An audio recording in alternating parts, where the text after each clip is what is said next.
I've been seeing a lot of things talking of the people making commentary. Interestingly enough, the ones I've noticed that have been making the commentary are wealthy black people making the commentary about we should not be rioting, we should not be looting, we should not be tearing up our own communities. And then there's been an argument of the other side of we should be hitting them in the pocket. We should be focusing on the blackout days where we don't spend money. But, you know, I feel like we should do both. And I feel like I support both. And I'll tell you why I support both. I support both because when you have a civil unrest like this, there are three types of people in the streets. There are the protesters, there are the rioters, and there are the looters.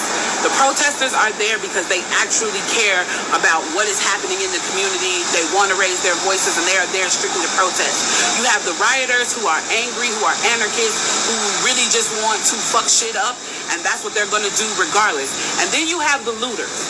And the looters almost exclusively are just there to do that, to loot. Now, people are like, well, what did you gain? Well, what did you get from looting? I think that as long as we're focusing on the what, we're not focusing on the why. And that's my issue with that. As long as we're focusing on what they're doing, we're not focusing on why they're doing. And some people are like, well, those aren't people who are legitimately angry about what's happening. Those are people who just want to get stuff.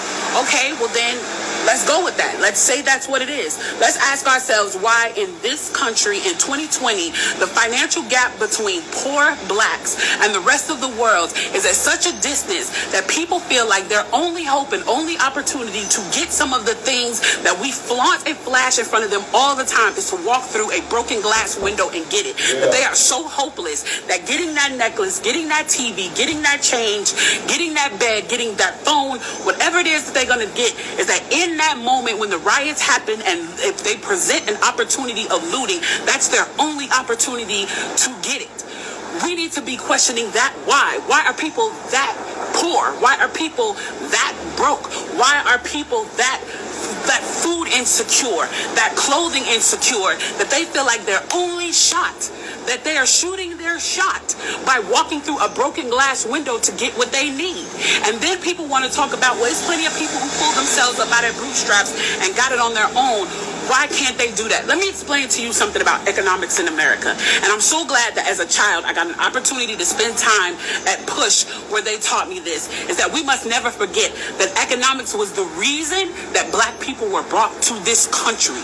We came to do the agricultural work in the South and the textile work in the North. Do you understand that? That's what we came to do. We came to do the agricultural work in the South and the textile work in the North. Now, if I right now decided that I wanted to play Monopoly with you, and for 400 rounds of playing Monopoly, I didn't allow you to have any money, I didn't allow you to have anything on the board, I didn't allow for you to have anything.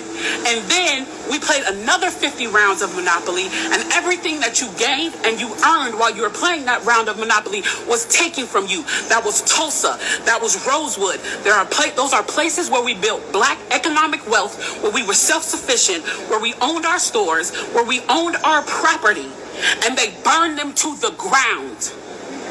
So that's 450 years.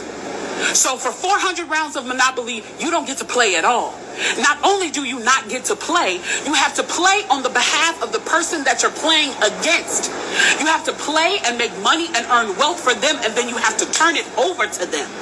So then for 50 years, you finally get a little bit and you're allowed to play. And every time that they don't like the way that you're playing, or that you're catching up, or that you're doing something to be self-sufficient, they burn your game. They burn your cards. They burn your Monopoly money. And then finally at the release and the onset of that, they allow you to play and they say, okay, now you catch up. Now at this point, the only way you're going to catch up in the game is if the person shares the wealth, correct? But what if every time you share the wealth, then there's psychological warfare against you to say, oh, you're an equal opportunity hire.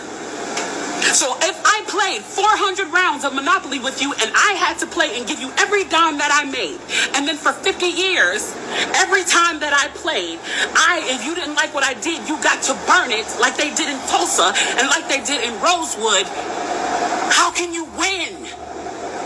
How can you win? You can't win.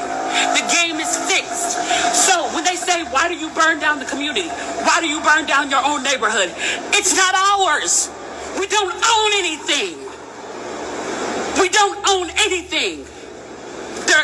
Trevor Noah said it so beautifully last night. There's a social contract that we all have. That if you steal or if I steal, then the person who is the authority comes in and they fix the situation. But the person who fixes the situation is killing us. So the social contract is broken. And if the social contract is broken, why the fuck do I give a shit about burning the fucking Football Hall of Fame, about burning a fucking Target? You broke the contract when you killed us in the streets and didn't give a fuck. You broke the contract when for 400 years we played your game and built your wealth. You broke the contract when we built our wealth again on our own by our bootstraps in Tulsa and you dropped bombs on us. When we built it in Rosewood and you came in and you slaughtered us. You broke the contract, so fuck your Target. Fuck your Hall of Fame. As far as I'm concerned, they could burn this bitch to the ground. And it still wouldn't be enough. And they are lucky that what black people are looking for is equality and not revenge.